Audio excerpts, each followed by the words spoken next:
What's good, Commanders fans? Just gonna do a quick video here. I always do this every year. Who stood out in OTAs from what I've been hearing from beat reporters and my colleagues, actually from Locked On Commanders, David Harrison and Chris Russell. You know I do Locked On Wizards. I did listen to what they said on Locked On Commanders, and they talked about some guys that have stood out so far to them in the first 2 weeks of OTAs. Now, the media has not been able to be there. Like I said, YouTubers and content creators, there's a lot of YouTubers I could shout out, but I don't want to forget everybody. So I'm not going to do it, but you guys know who you are. There's a lot of YouTubers there too, and they told me some guy, or they tweeted some guys that were balling and playing where that stood out in OTA so far. And like I said before, it's OTAs, so we take it with a grain of salt. We're not going to get too hyped over training camp and guys, you know, not being in pads yet and getting hyped over that. But it is something to be excited about. So I'm going to talk about what Michael Phillips said last, because what Michael Phillips said, he got me hyped up. And Michael Phillips, he's a beat reporter for the Richmond Times-Dispatch. Last year, he said Heineke looked better than Fitzpatrick, and I was pretty hyped when he said that in training camp, but we all saw how it happened with Taylor Heineke. And Heineke tried his best, but it is what it is.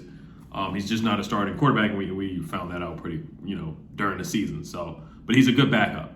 So I'm going to talk about what Chris Russell and David Harrison said. Everybody has said good things about Carson Wentz. I think that's the easy guy to stand out. I'm going to say some other low-key guys that stood out, but Carson Wentz stood out. He has really good arm strength. Logan Paulson has said it as well, that the arm strength really pops. They can really stretch the field. Scott Turner's excited.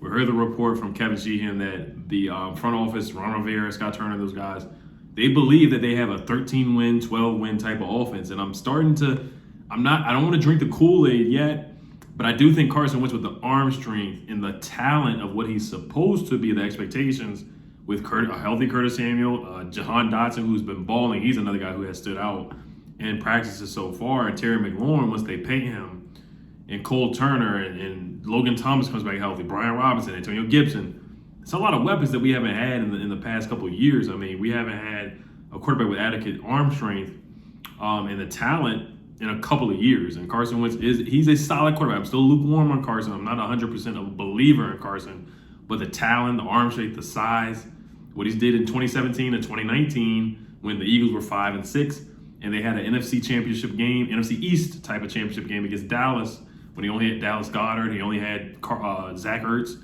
Boston Scott, Greg Ward. He didn't have a lot of weapons, and he led the Eagles on a winning streak to make the playoffs.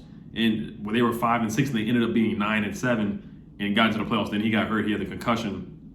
Richard Davion Clowney had the dirty hit, and Dak Prescott in that game, that NFC East championship game in Philly, where it was cold outside. Mark Cooper had a terrible game.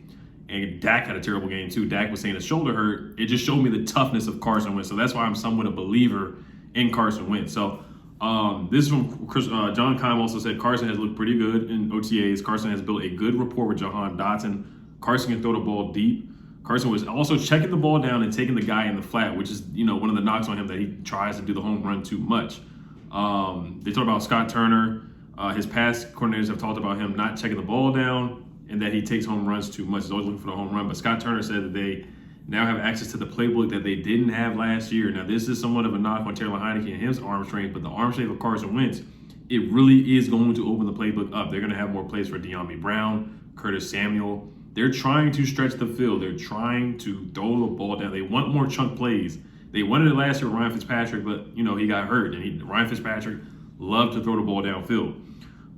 David Harrison also said Carson Wentz has looked crisp and loose on his passes. Carson threw the ball through a skinny window to Jahan Dotson. That was the play over Bobby McCain, where it was two defenders there and everybody was going crazy over that pass to Jahan Dotson. He said Carson threw a ball that had to be perfect. Wentz was sharp and was very on time with his passes. Chris Russell also said that Carson Wentz was good underneath, throwing to Jonathan Williams as well. Wentz was good at leading receivers down the field. So another sleeper guy, Carson Wentz stood out. I already talked about him. This is a sleeper, Jonathan Williams, the running back, who was on the roster last year. He was behind Jared Patterson, but there were some games where Jonathan Williams suited up. When Antonio Gibson fumbled the ball against Dallas, Jonathan Williams got a couple of carries in that Dallas game. So this is one of the sleeper guys that stood out in practice. Chris Russell said Jonathan Williams was catching a lot of passes and getting a good amount of carries as well. So that is a guy to watch out for. And he said that he could put pressure on Jared Patterson to make that last running back spot. Now, we could keep 3 running backs. We could keep 4. Most likely, I think it's going to be 3. I think it's going to be Brian Robinson, Antonio Gibson, and J.D. McKissick. But you never know. They might keep 4 for special teams, or they just might keep 4 anyway and put somebody on the practice, put Jared Patterson on the practice squad and John Williams on the practice squad. So keep an eye on Jonathan Williams when preseason comes up. Chris Russell also said that Sam Howell looked good. So he's not a standout, but he said that he's a guy that did look good. Logan Paulson said he liked Sam Howell's moxie. He was impressed with his comprehension to the playbook. He was working against threes and backups, but he likes his arm strength and talent. Also, another guy that stood out is Curtis Samuel. He's healthy, his versatility. He's very, very crispy. A lot of reporters have been talking about him at practice. You know, he did a double spin move and has been very versatile and agile and has showed off that speed. Jahan Dotson is the third guy that stood out that I've heard, of course. His hands have stood out. Carson has thrown to him a lot. They've built a great rapport so far. They've used him on screens. The quickness and speed has stood out. Back shoulders and out routes, timing routes. The timing is showing Jahan's hands. This was from Sam Fortier on the John Kine podcast. And he said that Jahan Dotson is a very calm, measured guy. Jahan has the ability to sell a route. That's what Terry McLaurin can do. Head fakes, jabs, all that stuff. He's really good at selling a route. This is another low-key. I'm probably naming more than 5 guys. I'm probably going to name 6 or 7 guys. But this is another guy that stood out in practice as well. Ben St. Juste, he's been playing in the slot. Ron Rivera, this is from Sam 48. Ron Rivera says he likes Kendall Fuller's vision to play outside. He compares him to Josh Norman. When Josh Norman played with vision on the outside, you know how Ron always wants to compare people to people in Carolina, and that's what made Josh Norman look so good in Carolina was his vision. So Kendall Fuller is another standout guy, but Ben St. Juste has played solid in the slot from what I'm hearing as well. So you could see him in the slot, Kendall on the outside, and William Jackson on the outside too. Bobby McCain can play in the slot too, and Danny Johnson can play in the slot as well. So John Kine has also said that Cam Curl has looked really, really good early on. Has been a leader. Now, this is from Logan Paulson. He talked about Cole Turner. He's been a standout guy. He's been very consistent in his effort and execution catching the football. He caught one back shoulder, and the defender tried to smack it out, and Cole Turner made it look very, very easy. Now, this is the sleeper impressive guy so far. Curtis Hodges, who went to Arizona State. I talked about him when I did my undrafted free agent video. He's 6'8". He's tall as crap. Athletic, played basketball, of course, has just had a lot of injuries at Arizona State, but Logan Paulson likes him a lot. He says if he doesn't play this year, then he will be playing meaningful snaps at least next year. He has a nice understanding of running routes and a tremendous athlete. He says Hodges will probably make the football team. So that is big. It could be John Bates. It could be, if Logan Thomas is not ready week 1, it could be John Bates. It could be Cole Turner, and Curtis Hodges would be that third guy. Now, there's the other guy from Ohio. I always forget his name. It's not Cole Kelly, but it's somebody else that they brought in as an undrafted free agent. So keep an eye on Curtis Hodges. They've been hearing a lot of good things. And Michael Phillips has talked about Curtis Hodges as well a lot, saying there's a lot of buzz around Curtis Hodges. He's getting a lot of snaps and a lot of reps in practice. So it looks like they want him to make this roster, and he has a good chance of making the team if Logan Thomas is not ready week 1. This is from Michael Phillips that gets me pretty hyped up. And I don't want to drink the Kool-Aid. I don't want to get too hyped up here. But he says the offense is winning big time in practice, where in previous years, Chase Young and Montez Sweat, they would dominate practice.